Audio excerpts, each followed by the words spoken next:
Happy Saturday, everybody. It's me, V, the Cepheus Scholar, and I'm here with another episode of And Just Like That. This is season 1, episode 8, Bewitched, Bothered, and Bewildered. I think this was one of the better episodes. It looks like they left out the random side black characters that they've been throwing in for no reason. So it definitely felt more like the old show. There was a couple of woke moments, but not as much. But I just wanted to tell you guys a little story about this show and what I ran into yesterday. So I was hanging out with one of my homegirls. Hey, girl. And I randomly brought, she knows I do these reviews, so share it with your friends. And I brought up the show, and she was like, oh my God, the show is so great. And I was like, what? What are you talking about? The show is pretty damn terrible. And so I started questioning her, like, hey, why do you think the show is great? And I was like, what about this? What about all the wokeness? Yeah, I don't like that. What about the weird dialogue and the characters that don't make sense? I don't like that either. What about them acting like everybody's old all the time? Yeah, it's kind of annoying. I don't know what. I said, then what do you like about the show? She was like, well, I'm just happy to see the girls again.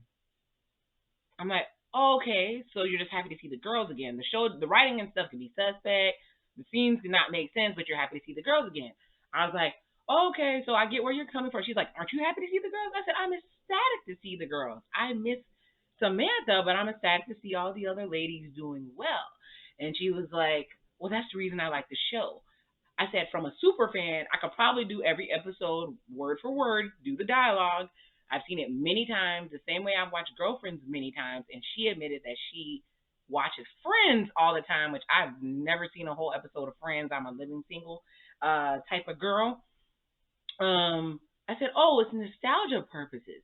So let me know in the comments what you think about reboots and if they should get a pass just because you're seeing the old characters.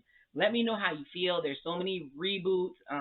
One reboot I really love is Real World Homecoming. They just did California with Tammy and David, and it brought up all the old feelings again. So there are some reboots I'm here for. Some of it is foolishness. This, like I said, this was a better episode. Quick synopsis of what I think. Lily's an asshole. Miranda, I'm sorry, she's a kid, but she's an asshole.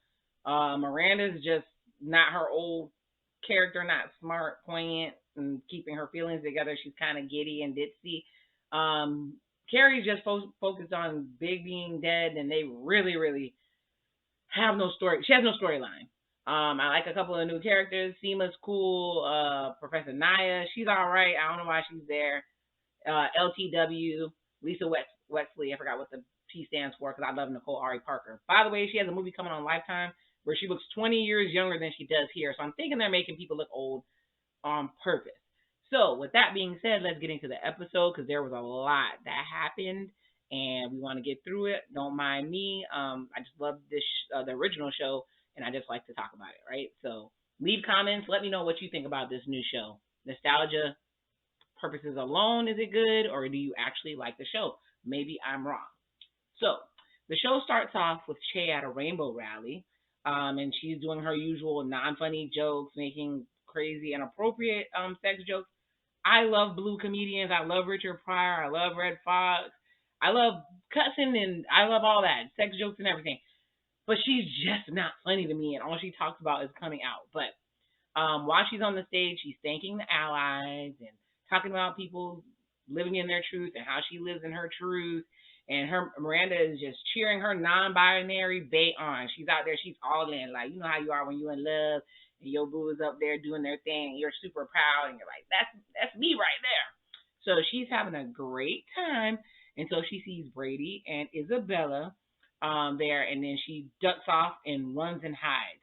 This was really weird because they shouldn't care if she's there because she's supposedly an ally and doing all that stuff with ACLU, American Civil Liberties Union, and basically fighting for civil rights. So why the heck wouldn't she be at a LGBTQIA rally, right? Why are you hiding? It just didn't make any sense. But anyways, she's doing all this while Che is giving a speech about living truth and not hiding, so it's super hypocritical. She notices that Miranda Che, I'm gonna call her Day, sorry. Che sees Miranda leaving and looks concerned, like, what is happening here? It was all good, but now you're ducked out. So looking for what she's running from. Then it turns over to Miranda, who's trying to play it off. She's trying to play it off by bringing back some iced coffees, acting like everything was okay. And Che's like, what is going on? And she tells Che that she ran off because she saw her son. And Che's like, he doesn't know about us or that you're in an open marriage? She says, you're in an open marriage, aren't you? And I started laughing. I was like, this is the question that people who are side pieces who don't know their side pieces end up running into because they haven't done enough investigation, right? But either way, Miranda says, I wasn't in an open marriage until I met you. So now Che's pissed. She finds out she's a side piece, right? Or they find out they're a side piece. Because they've been smashing for 3 weeks. And she thinks it's super hypocritical because Miranda is hiding after she gave that big old speech.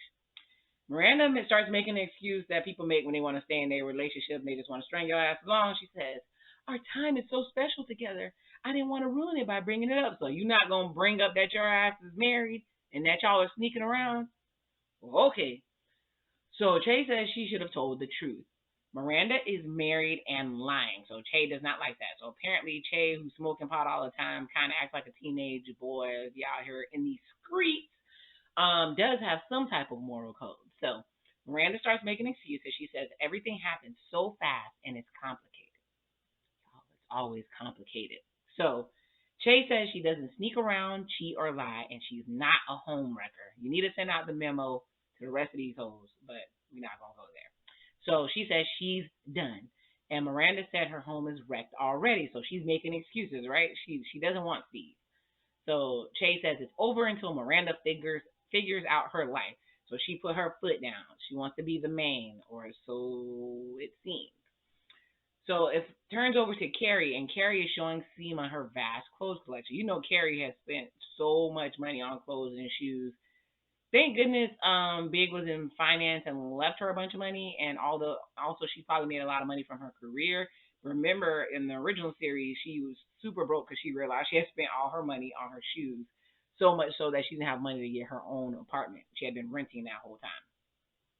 They're sitting there talking, and they're joking about being willing to cut folks for fashion when they're in different stores and they see a piece that they like. So Carrie says she's been reliving her fashions all week.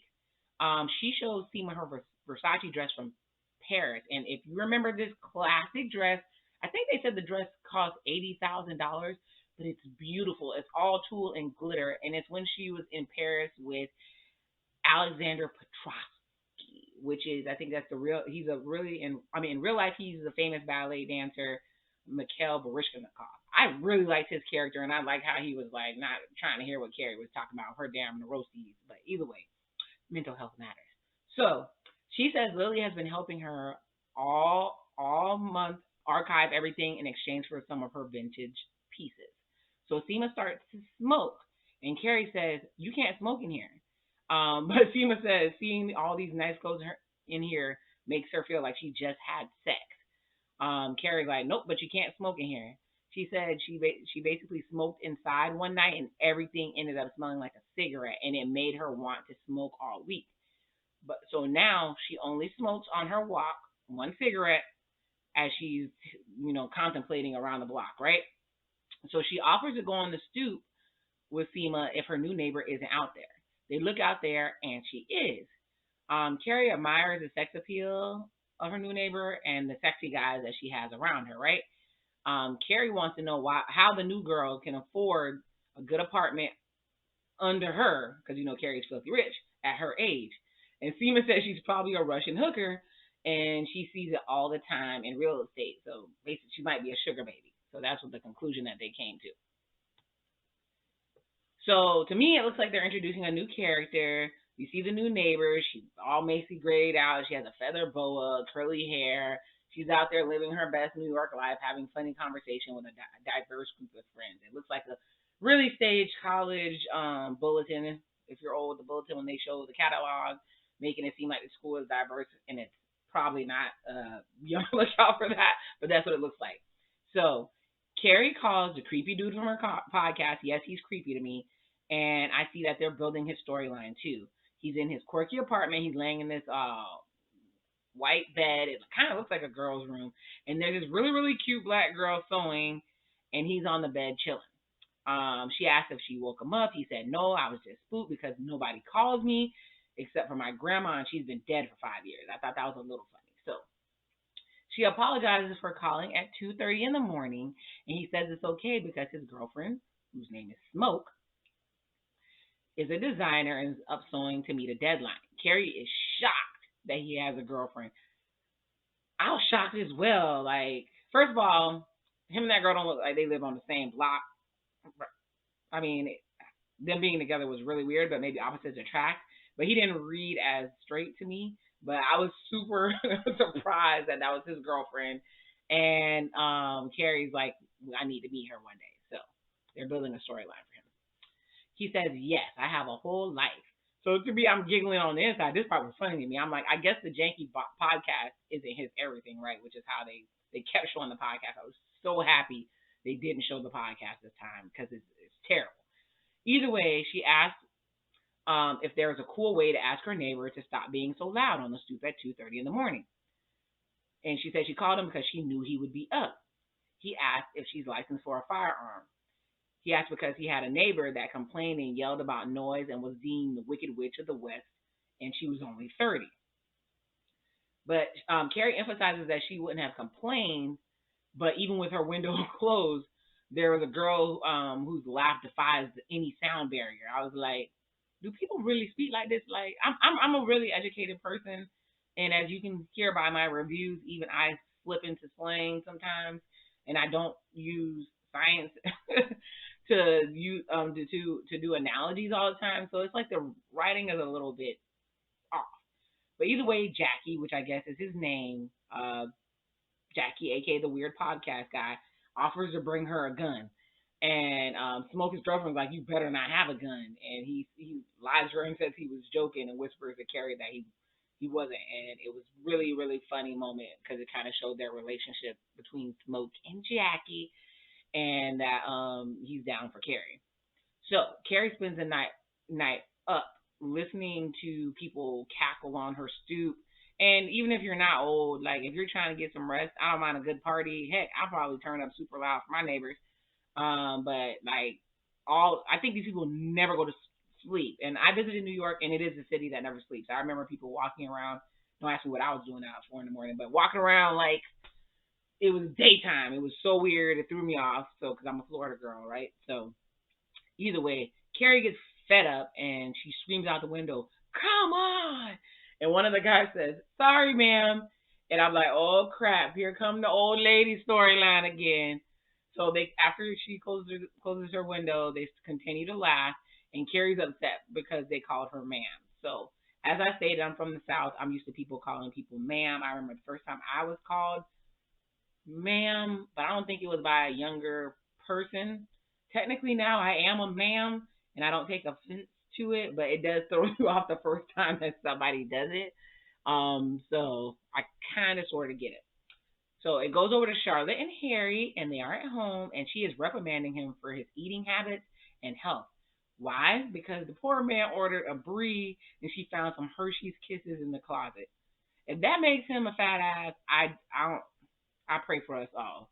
So she wants him to wear this fitness ring because men his age are suddenly developing heart problems. So here we go with the health shit again. They're killing me. I don't know if there's supposed to be a PSA. But she says if he dies on her, she will kill him. And it seems like they keep throwing hints at his health. So it looks like they're about to kill Harry, y'all. Please don't kill Harry, please. What would y'all do if they killed Harry? Would y'all keep watching the show? Because they really, really keep putting the men on the back burner of this show. The men are not the focus of this show. They weren't in the original show, but they at least had different characters and had more runtime on the show. You got to know their dudes, right? But my thought was if they do make him drop dead, hopefully Charlotte actually tries to call the ambulance, unlike Carrie. But either, you know how I feel about that. She let that man die. But either way, Charlotte forces him to wear a ring, the little fitness ring, and he asks her, okay, if you want me to wear this ring, you need to propose to me. And she gets on her knee to propose. And I need to have a whole show about that. about women proposing, Lord. What is happening? I have really strong feelings on that. Maybe I'll have a little homeboy come on here with me and we can talk about that. But anyways, while she's down there on those knees, he asks for that scully, that brain, some head. So she obliges, but right when she's about to get to work, Lily barges in and she slams the door on the baby's head. It's so hilarious. And she's all nervous and she goes out there and she lies to the baby girl and tells her that she was checking daddy's penis for cancer. I was like, what the hell? Let me know, guys, if you've ever been caught doing the do by your kids. Yes, I have. I have. I've been there. Thank God they were small enough. Not whoever it was small enough not to understand what the hell he was seeing. So and it was dark in there, so it was all good. Um, Millie's all dazed and confused. She tells her it's just a bump and just to get some ice. And poor thing was just a mess. She didn't know what just happened. So it goes over to Carrie's house, and she's in her house all chill mode with her hair up, not in that real strong ass bun she keep wearing like a librarian. It's a cute little tousled look, and she has on a clay mask, and she's looking through her closet in her little heels. This lady really does not wear flats. She would hate my life because I am not a heel girl. I can barely walk in them. So she hears a knock on her door and she thinks it's Lily, but it's her downstairs neighbor. She's like, oh crap, she's gonna see me like this. But she answers the door. The neighbor apologizes for the noise, and Carrie lies and says she only yelled because she's a writer, not because she couldn't sleep. And she kept emphasizing that she was a writer. I guess she was trying to make herself seem cool. It was really didn't make any sense. It was extra for no reason. Lazy writing. The neighbor actually looks like an old version of Carrie. She has on funky clothes, curly hair, and a gold chain. You remember the infamous Carrie gold chain, right? She tells her that her being a writer is cool, and after the conversation is over, Carrie walks away and looks in the mirror and sees how crazy she was looking at her door. And I'm like, Carrie is so insecure. Maybe we all are, I don't know, but they really emphasize it on this show. So we go to our, obligatory lunch scene or eating out. So Carrie, Miranda, and Charlotte are out eating again. And Miranda reveals that she will ask Steve for a divorce during their dessert ritual. So you're going to wait till y'all feeling good, eating good snacks and chilling to ruin a man world. Shame on you, Miranda. Anyways, Carrie decides to table her neighbor issue because, everything got to be about her, so she can listen to Miranda. Miranda says she can't keep sneaking around. It's not fair to Che. So notice she mentioned Che first. Then she said, oh, yeah, and to Steve. So I'm like, my God, Steve is a non-factor. She could care less about that man. I don't know if you heard about this movement called Justice for Steve, but he definitely needs justice for the way they're portraying him on this show. Carrie says it's not fair to you either. And Charlotte says she guesses Miranda knows what she's doing, but Miranda is not really convinced that Charlotte is okay with it. Charlotte says, no, it's okay. No shade. So she's going to use her little urban dictionary. You got to throw that out there. She says she learned it from her kids. She says, it's your life. She tells the Lily story about catching her about to blow Harry, and Miranda is shocked that Charlotte still blows Harry. And I'm like, dude, that's why you and your man ain't happy now. You need to do some blowing. You need to give up the box. See if he got a damn magic finger. Stop being worried about his hearing aid. Pull the hearing aid off and get it in. He won't hear your ass moan, but he could tell your faces. I mean, Lord. Sexless marriages, Lord. So Carrie makes a joke and asks if it was his birthday. And Charlotte giggles and says no. I guess their sex life is very active. And then they ask if he's dying. So, like I said, that is really crazy that y'all think in order to give a man some head that it got to be his birthday or he got to be dying. Ladies, stop playing like that. If it's the dude you love, you want to be with him, better get on them damn knees. You ain't hear that from me. But either way, she was panicked when Lily saw her holding. She said she was panicked when Lily saw her holding the D, right? So this whole scene was funny as hell because Carrie says, there goes my appetite for king crab leg, right? So she tells them that she lied to the little girl and said that she was checking for cancer, right? And Miranda's still laughing the whole time about the fact that she still does it. So I remember Miranda being a beast in the bed. Miranda was a beast in the bed. When she got drunk and she gave it to that police officer or detective or whatever, she was in control. She's dominant in the bedroom. So I'm wondering why all of a sudden she's not interested in sex and she's letting Che run the show and ruin her life with just that one magic finger. I don't get it. So Charlotte is upset because she said her yelling at Lily ruined her no shame parenting style, and she's super embarrassed that she hit her in the head with a door so she wouldn't see it. So Carrie says, just tell her the truth and reframe it based on your childhood because you know you had a childhood full of shame. Just let her know you lied because that's what you're used to. And Charlotte's like, okay, I'm gonna invite her to lunch to talk about it. So it seems like they're doing this every episode, and I believe it's because Cynthia Nixon and Sarah Jessica Parker are the executives, so they're giving them extra scene time. But Carrie and Miranda are on a walk talking about the places they used to go that were in the neighborhood and how they missed them. And I'm like, hello, join the club. It's called gentrification. Y'all could have had a whole woke moment like y'all usually do, but y'all didn't take the chance when it mattered, right? Okay. So they go to this dessert shop or cupcake shop, whatever it was, and they see a witch on the door. And Carrie says she's the wicked witch of her brownstone, and she says she's to make up for it. She's gonna bring her neighbor a brownie to apologize. And Miranda's like, apologize for what? They're the ones who being loud on your stoop. He's like, I'm gonna apologize for no longer being cool. So I'm like, okay, random scene. We didn't need that. So that's how we tied the witch part in it. Because remember the name of the episode is Bewitched, right? So they're in the store, dessert store, looking at brownies, and they're basically thinking that maybe Miranda should bring. Miranda was like, should I bring Steve a brownie basically for tonight? Because remember, she's going to tell him that she's getting divorced. And Miranda had the nerve to ask how much it was. Now, Miranda, I know you made money as a lawyer, right? And I'm like, why are you asking how much this damn brownie is? It doesn't make any sense. I was like, okay, they just ran out of dialogue. Carrie says, you're about to explode his world and you can't spend a couple bucks on a brownie. I'm like, exactly. Miranda's like, I'm not exploding his world. She's so selfish, y'all. She is super selfish. She said she's telling him something they both already know. They are dead in the water and have no future.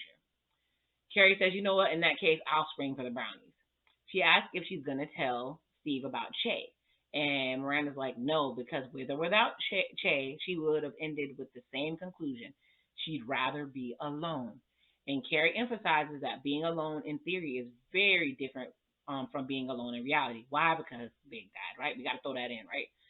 So Miranda's like, she wants Che, and this is what she has to do to have her. So, boy, she's putting that pressure on Che. She's gonna do what she got to do. So Carrie asked that $1 million question. Everybody should ask this question when they're going all hard for somebody, going crazy.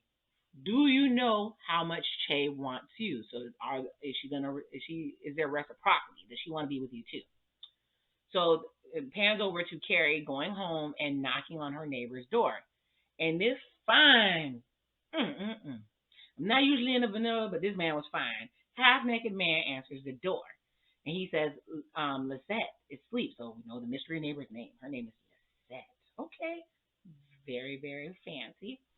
And she tells him to let her know that she's giving her brownies. And he's like, very like, we don't eat sugar. I'm like, dang, just take the damn brownies and get the hell on. So she tries to hand him the brownies anyway, and the brownies drop, and his towel falls off, and they did. All you saw was dick and balls. Sorry, y'all, I ain't clean it up. That's all you saw. You saw the whole thing. Thank God it wasn't hard or whatever, but you saw the whole thing. And she tells him, she basically runs off. She said you can have the brownies, and when he reaches for the package, that's when reach for the blondies. See, he got me flabbergasted because I saw the whole thing. They show the full package, and Carrie runs away. And he says, I'm sorry, ma'am. So once again, she stops and she's like, oh my God, not again with the ma'am thing.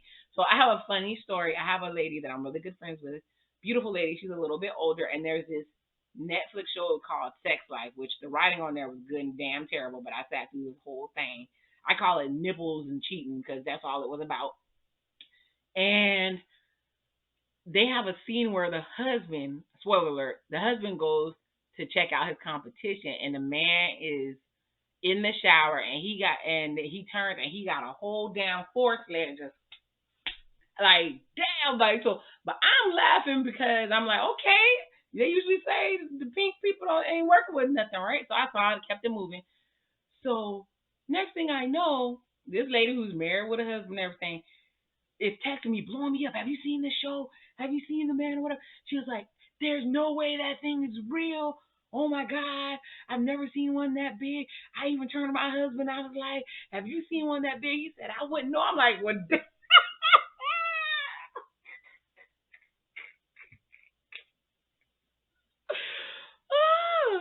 And then she came and she asked, we were somewhere, and she asked me, she said, have you ever seen one that big? And I was like, as a matter of fact, I have. I've seen a few. I'm not saying I was, but sometimes people want to flash you, but that's a whole other story. But I was like, yeah, I have. And she was so in awe that I had seen one. So that was a funny moment between me and one of my older homegirls, but it was hilarious. So apparently everybody's not blessed, but it is what it is. So back to the story, back to the show. Che is coming out of her office building, and Miranda is waiting for her. She's not happy to see her. Plus, she's about to head to the airport for a gig. She asked Che if she's crazy about feeling the way that she does. Che says no, she's not crazy. She's in love too. Ooh, they're in love. But she can't be with her because of the circumstances. Girl, you married, right? Miranda says she's going to change the circumstances. She says she loves her and wants to be together, and she is gaga, manic, crazy. Like she can't wait to be. Whatever this lady been doing with her for 3 weeks, done woke up the beast in Miranda, boy. She is done, right? So Chase says, "Hold up, I don't want anything traditional, Miranda." And Miranda says she doesn't want anything traditional either because that's what got her here. She says she just wants to be together. And I'm thinking to myself, lady, it sounds good that you don't want anything traditional until you end up number three in this lady in this they in their rotation. Like, nah, man, she about to play herself. I see it. So now we're going over to Charlotte, and she took Lily to lunch. Like I said, Lily, yes, she's a child. The actress is not an asshole, but the character she's playing is a little jerk. So they're at lunch, and she's trying to get Lily off the phone. She insists that they put down the phone to chat because most kids are sitting with their hand. Even adults are sitting with their phones in their hand. I'm guilty too. So Charlotte starts to talk about what Lily saw her and Harry doing, and Lily interrupts and says she needs a straw for her iced tea. And Charlotte says, "Ask the waiter." And Lily says, "That's gross," and gets up to get it herself. And I'm like, did I miss something? Is it not woke to have servers do their job and serve? That whole scene just got on my entire nerves. Like I have kids around I have kids, not all of them are Lily's age, but around Lily's age, and this is super exaggerated. They don't check me on those type of things, and maybe they're not woke because they're my kids. I don't know. They're woke enough based on them being in school, I guess, but it was just super exaggerated and worked my whole nerves, and I didn't like how she was talking to her mom. So a notification comes through on Lily's phone, and Charlotte picks it up and sees a sexy little pic that Lily posted. Lily would have caught these damn hands. But anyway, she asks Lily what it is, and Lily has an attitude and says it's nothing and demands her phone back. I'd be like, oh, not the phone I paid for. No, not the one I paid the bill on. It's lies. You're not getting nothing back. So Charlotte wants to know where the account even came from. So obviously this little girl got offended. She says it's private and Charlotte has no right to look through her phone. Like I said again, do you pay the bill? Are you serious? Lily says forget it and leaves and storms off. Like does she have a car? Is she gonna drive herself somewhere? I'm confused. Ain't we riding together? So you gonna embarrass me in this restaurant? Okay, I got you. So Charlotte yells behind her and saying, "We don't walk away in this family." I said, "Boy, she got the right mama, boy, because it wouldn't have been me." So it switches over to Carrie and Lily, and they're in her closet, and the phone starts ringing, and it's Charlotte. Lily tells Carrie, that her and her mom are fighting, and she doesn't know that she's there. Carrie does the right thing and gets on the phone and tells Charlotte that Lily is there. Lily asks to sleep over because she doesn't want to go home. Charlotte tells Carrie,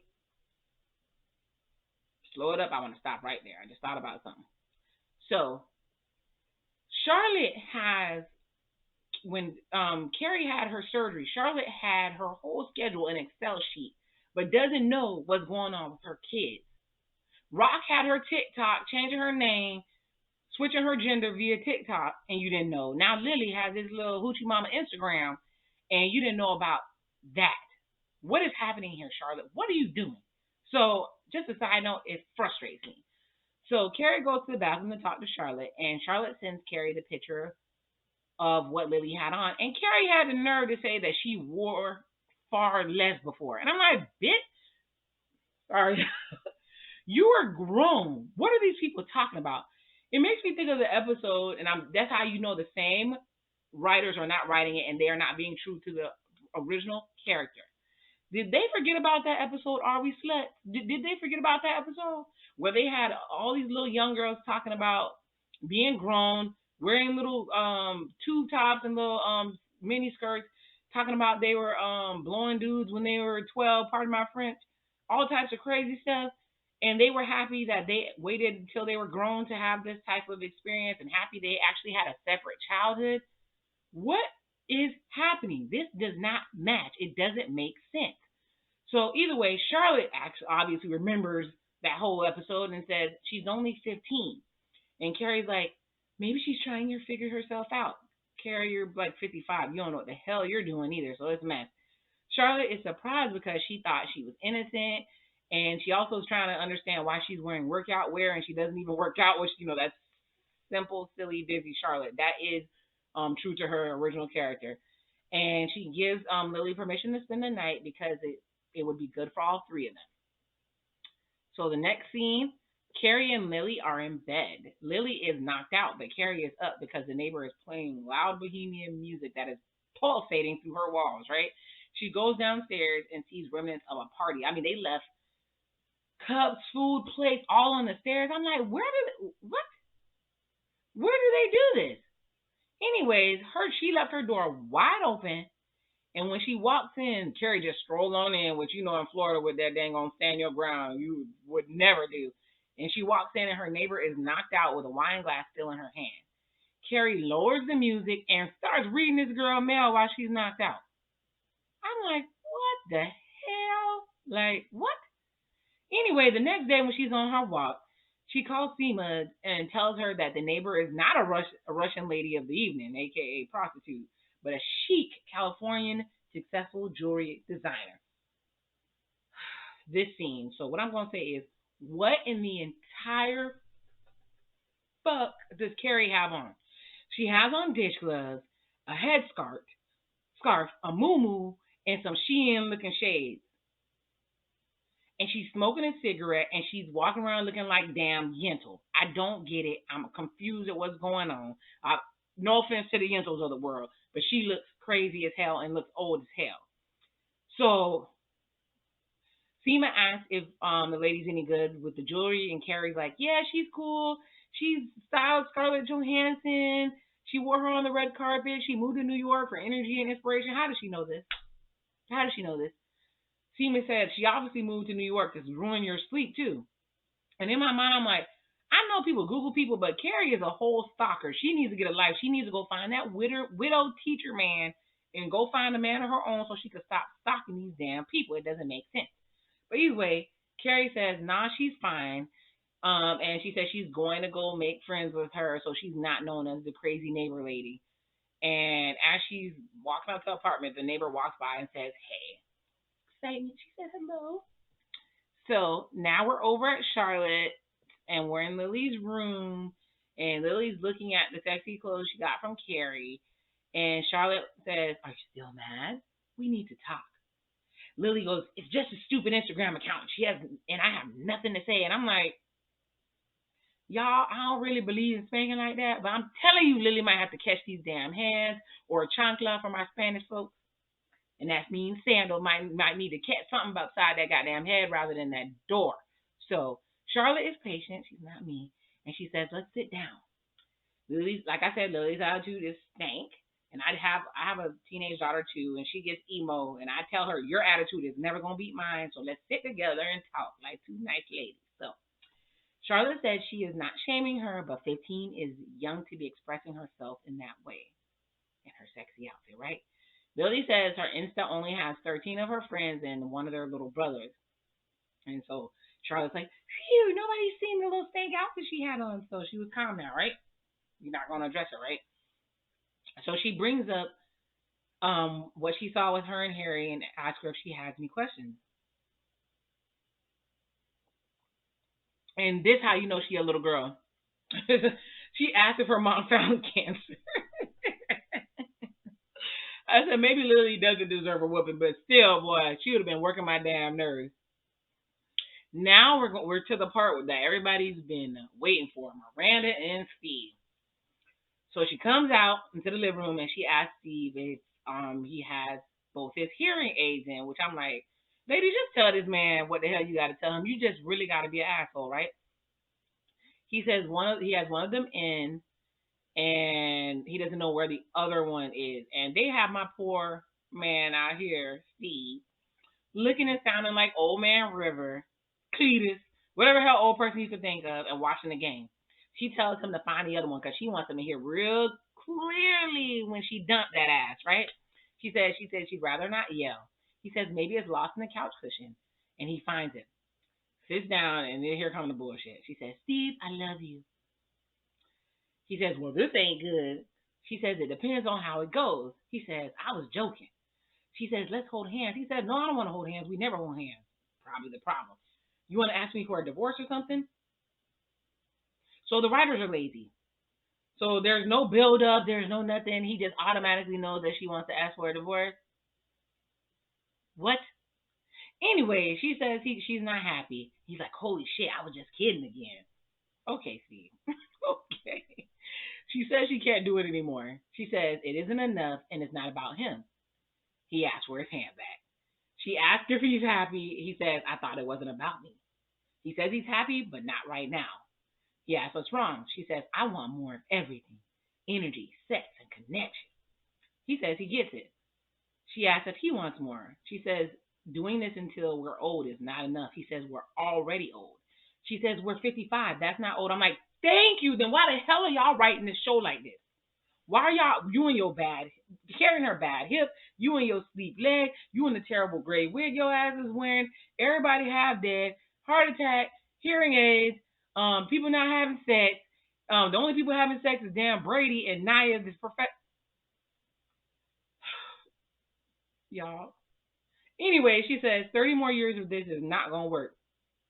He asks if this is really happening. He says we've been together a long time and it's always like this.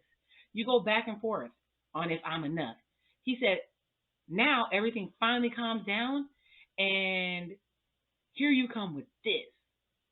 Y'all, I love and feel sorry for Steve. Justice for Steve. He had always had a kind heart. He probably would have forgave her for cheating because he cheated in the movie and that devastated me and the individual I was with at the time and because he was such a good guy on the show. But he said if you're not into it, you're not into it. I'm too old to be going through this again. He said he wants her to be happy because, that's just him. He's a sweetheart. He says he doesn't know what she thinks is out there. And that's when she I guess she just want to gut punch. She wanted to gut punch that ass. And she says, I met someone. And they cut it off there. They don't care to show his reaction. They don't want to give him any more lines. I guess they didn't want to pay him any more for the check. And it skips over to her calling Carrie, and she is happy. She is giddy, boy. Oh my God. Miranda and her teeth, but we're not going to get her them teeth, boy. Anyways, she tells Carrie that she spilled her guts, and it's done. She told her that Steve was shocked, but wants her to be happy. And now she's just ecstatic and relieved, and she's in a cab on the way to the airport to Cleveland to surprise Che. Oh my God, y'all. Let me know what y'all think is going to happen in the comments because I'm pretty sure this is not going to end good. But she's all boosted up on cloud nine saying that she feels like she's in a rom-com, which is not something that Miranda would say. Is really weird. This time that has passed has completely changed Miranda, I guess. She got more, she was in a sexless marriage, but now she's more romantic. Make it make sense, y'all. It doesn't. So it pans over to Carrie coming down the stairs in her flowery poop dress, and she hears her neighbor kicking her boyfriend out for sleeping with every girl in the city. I mean, he showed his package. Carrie could have got some too, probably, if she would have stuck around long enough. And he's like, I'm not sleeping with every girl. And she's like, you're sleeping with every girl she knows. So it's like, yeah, he's disrespectful too. She says, get out or I'll call the cops. And he said, good luck. They don't come anymore. Message, woke alert, defund the police, right? Okay. So Carrie stands there frozen. She goes back inside because she doesn't want the girl to be embarrassed. And then finally she comes out. And the girl peeks out the door. She's like, I'm embarrassed. I'm mortified. And Carrie says, it's a New York dating thing. It's okay. And the girl says, thank you. You're cool. And I'm like, and Carrie take this deep breath like she validated. So all you needed was for this young girl. You have no idea who she is. You just fought so hard. Your storyline this episode was getting validation from this girl. Something is wrong, Carrie. We need to get you a storyline. I don't know if this show is gonna have a season 2, but if it has a season 2, I really hope they fix all this shit and they listen to the fans because this is a mess. So then it pans over to the last scene of the episode. Carrie's sitting in her Versace dress, the one that cost $80,000 in real life, eating popcorn like it's nothing. And she said, and just like that, there are some things that should never go into storage. And that's the end of the episode, y'all. So a lot happened in this episode. It picked up the pace a little bit. There were some suspect outcomes I don't think would have played out the way that they played out in real life. We're thinking Miranda's gonna probably get played by Che, and I'm happy for it. We found out Che is not completely the Jar Jar Binks of this what's so-called series. And like I said, Carrie doesn't have a storyline. Charlotte needs to learn how to become a better parent. We're all working on it. She needs to get better. And we miss Samantha, and they took away all the side characters and added a random fake Carrie on episode 8. I honestly think they're trying to move the show on with different characters so that they can roll back the old characters and start something all new and fresh. And just like that, I'm done. Love you guys. Have a blessed day. The Sepia Scholar out.